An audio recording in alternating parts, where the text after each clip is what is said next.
दोस्तों, आज हम पढ़ने वाले हैं class 10th UP board Hindi की कविता जिसका नाम है वन पथ पर, जिसके कवि तुलसीदास जी हैं। तो आइए दोस्तों, हम इसे एनिमेशन के माध्यम से आसानी से समझते हैं। इन पंक्तियों में राम, लक्ष्मण और सीता जी श्रृंगवेरपुर से आगे बढ़े। थोड़ा ही चलने पर सीता जी थक गईं। उनके माथे पर पसीना आ गया और होठ सूखने लगे। तब सीता जी ने राम से पूछा, हमें और कितनी दूर चलना है? हम कहाँ कुटिया बनाकर रहेंगे? राम जी समझ गए कि सीता जी बहुत थक चुकी हैं और आराम चाहती हैं। राजमहल में रहने वाली सीता जी की यह हालत देखकर राम जी की आंखों में आंसू आ गए। इन पंक्तियों में कवि कहते हैं कि जब सीता जी श्रृंगवेरपुर से आगे चलकर बहुत थक गई थी, वे आराम करना चाहती थी। उन्होंने राम जी से कहा कि लक्ष्मण पानी लेने गए हैं, इसलिए थोड़ी देर किसी पेड़ की छाया में रुक जाना चाहिए।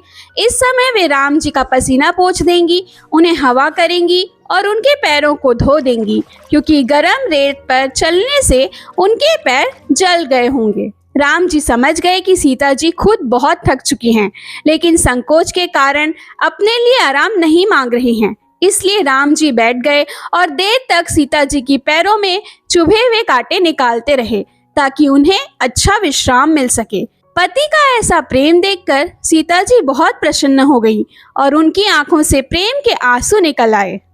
वन जाते समय रास्ते के एक गांव की स्त्रियां राम, लक्ष्मण और सीता की सुंदरता और कोमलता देखकर बहुत खुश हो जाती हैं। वे रानी कैकेयी को कठोर और बिना समझ वाली मानती हैं, क्योंकि उन्हें इन कोमल राजकुमारों को वन भेजते समय दया नहीं आई। वे राजा दशरथ को भी कमजोर समझती हैं, जो पत्नी की बात मानकर ऐसा गलत काम कर बैठे। उन्हें लगता है कि राजा को सही गलत का ठीक ज्ञान नहीं रहा। वे हैरान होती हैं कि इतने सुंदर और प्रिय लोगों से बिछड़कर उनके अपने लोग कैसे जीवित रह पाएंगे। वे कहती हैं, ये तीनों तो देखने और मन में बसाने लायक हैं, फिर इनके वनवास क्यों दिया गया?